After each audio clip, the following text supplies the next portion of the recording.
शासकीय कर्मचाऱ्यांना 60 वर्षात रिटायर करता 65 वर्षावरील रिक्षा चालकांना सन्मान निधी देताय, हा कुठला न्याय? परिवहन मंत्री प्रताप सरनाईक यांना रिक्षा चालकांचा सवाल। सोलापूर शहरातील रिक्षा संघटनांच्या वतीनं जिल्हाधिकाऱ्यांना निवेदन देण्यात आले। प्रशासनानं आनंद दिघेंच्या नावानं रिक्षा चालकांसाठी कल्याणकारी मंडळ स्थापन करण्यात आले, मात्र हे रिक्षा कल्याणकारी मंडळ फसवणूक करणारे कल्याणकारी मंडळ आहे, अशी संतप्त प्रतिक्रिया संघटनेचे अध्यक्ष रियाज सय्यद यांनी दिली आहे। आनंद दिघेच्या नावानं सुरू झालेल्या कल्याणकारी मंडळात सरकार फक्त 50 कोटी देणार आणि रिक्षा चालकांकडून 1500 कोटी जमा करणार, ही सरळ फसवणूक आहे। सरकार रिक्षा चालकांची रक्कम वापरणार असं रिक्षा चालकांनी संतप्त प्रतिक्रिया दिल्यात। सरकारी कर्मचाऱ्यांना 60 वर्षात निवृत्त, रिक्षा चालकांना 65 वर्ष, हा कुठला न्याय? राज्य सरकार सरकारी कर्मचाऱ्यांना 60 वर्षात निवृत्त करते। निवृत्तीनंतर त्यांना निवृत्ती वेतन दिलं जातं, मात्र रिक्षा चालकांना कल्याणकारी मंडळांकडून असं लाभ दिले जात नाहीत। उलट परिवहन मंत्री प्रताप सरनाईक यांनी 65 वर्षानंतर रिक्षा चालकांना एकदाच सन्मान निधी म्हणून 10,000 रुपये दिले जाणार आहे। वाहतूक संघटनेचे अध्यक्ष रियाज सय्यद यांनी व रिक्षा चालकांनी प्रतिक्रिया देताना सांगितलं, आम्हाला सन्मान निधी नको तर निवृत्ती वेतन पाहिजे। परिवहन मंत्री प्रताप सरनाईक यांनी सन्मान निधीचा निर्णय मागे घेऊन निवृत्ती वेतनाची घोषणा करावी, अशी मागणी रिक्षा चालकांनी केली आहे। यावेळी प्रदीप आबा शिंदे, अल्ला बख्श शेख, इम्रान शेख, इरफान कल्याणी, रमेश बनसोडे, शंकर राऊत, अशोक बनसोडे, नागेश वाघमारे, नईम जमादार, मोईन शेख, मुन्ना पटेल। काय वाटतं तुम्हाला हे 65 वर्षाचं जे नियमावली जे दिलंय, 65 वर्ष झाल्यानंतर फक्त 10,000 एकदा मिळणार, काय वाटतं तुम्हाला? नाही, सरकारने जो हा दिशाभूल करण्याचा प्रयत्न करत आहे असं तरी आम्हाला रिक्षा चालकांना असं वाटते। कारण का 65 वर्ष तोपर्यंत रिक्षा चालक अतिशय अवघड आहे त्याची परिस्थिती जगणं, कारण का दिवस रात्र ऊन पावसात तो सतत रोडवर असतोय। 65 वय कमी करावं असं माझी माननीय मुख्यमंत्री आणि परिवहन मंत्र्यांना विनंती करतो मी।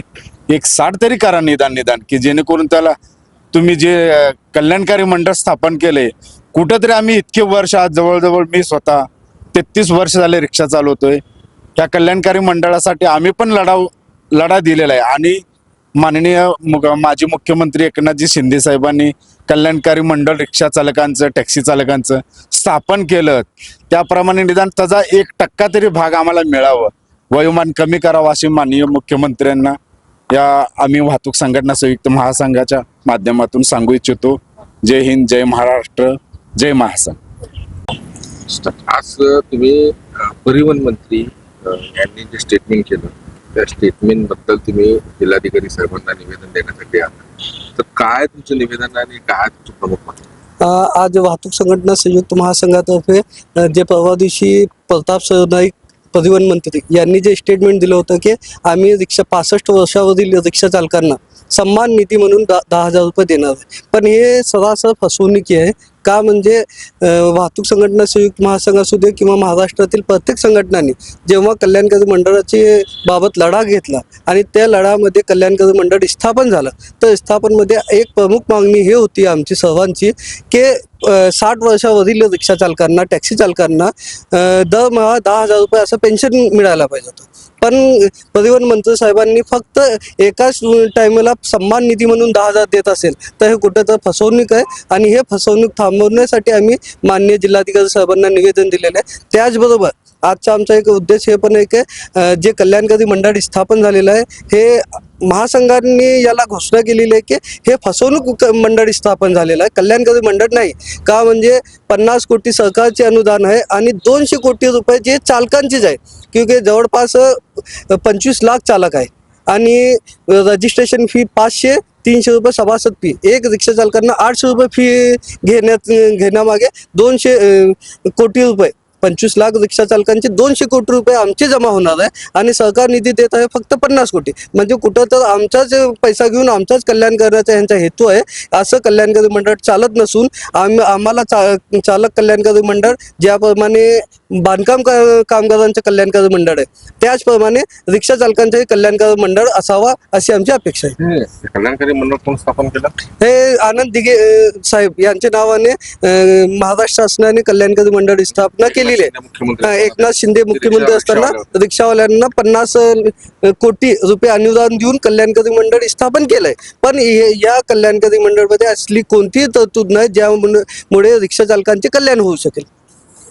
मग आता तुम्ही म्हणता की सन्मान निधी योजना जी आणली ती फक्त एकदाच 10,000 रुपये देणार का? हा. नंतर नाही? नाही परिवहन मंत्र्यांनी सांगितलेलं आहे की एकदाच आम्ही त्यांना सन्मान करून 10,000 रुपये देणार. मग पुढचं जगणं कसं होणार रिक्षा चालकांचं, आमचं जगणं पुढचं कसं होणार या विषयावर आम्ही निवेदन देण्यात आलेलं आहे. नाही, म्हणजे आता एकदा जर फक्त मला पेन्शन पाहिजे असं तुमचं म्हणणं आहे. हा. दर महिन्यात किती पेन्शन पाहिजे? दर महिना आम्हाला 5 ते 10,000 रुपये पेन्शन हवे आहे. का म्हणजे कल्याणकारी मंडळ आम्ही जे महाराष्ट्रामध्ये जे गाड्या आहेत जे पण वाहनात विकले जातात त्या वाहनावर फक्त 1% सेस पण घेतले सरकारने आणि ते कल्याणकारी मंडळाला दिल्यानंतर 1,500 कोटी रुपये कल्याणकारी मंडळमध्ये जमा होणार. पण सरकार काय करत आहे फक्त 50 कोटी देऊन एक लुबाडण्याचं काम आणि चालकांना शांत बसवण्याचं काम करत आहे.